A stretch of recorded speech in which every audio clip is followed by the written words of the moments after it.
سلام بچه‌ها، خوش اومدید به یه ویدیوی دیگه. من بنیامینم و امروز میخوام توی این ویدیو یه سری فکت‌های خفن راجع به لگو بهتون بگم. ادامه ویدیو رو از دست ندید. فکت اول میگه که نام لگو از عبارت دانمارکی لگ اوت گرفته شده که به معنای خوب بازی کنه، یعنی لگ اوتو کردن لگو که تو دهن بچرخه و تقریبا معنیش میشه همون خوب بازی کردن. خیلی باحالی. فکت دوم، تمام آجرهای لگو از سال 1958 تا کنون میتونن به یکدیگه متصل شن. یعنی چی؟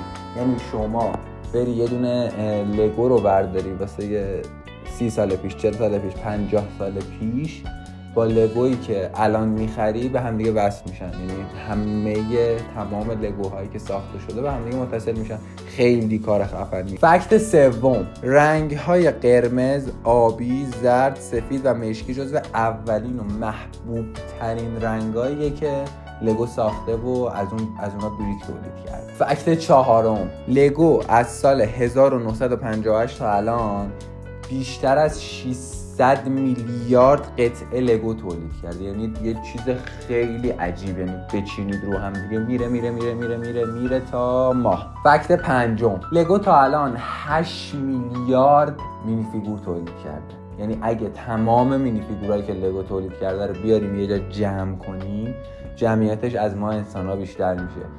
و یه فکت دیگه که همین الان یادم افتاد قبلا خونده بودم اینه که لگو بزرگترین تولید کننده تایر تو دنیاه.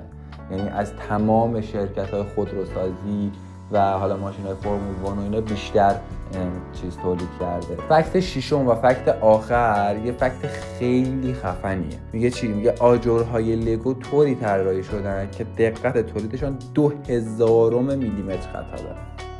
یعنی تقریبا هیچ، و برای همین از اون سال میتونه تمام قطعه ها رو هم دیگه قرار بگیره. یه شرکت فوق‌العاده خفن و جذابیه این لگو. امیدوارم که از این ویدیو خوشتون اومده باشه. اگه دوست داشتید حتما بفرستید واسه دوستاتون.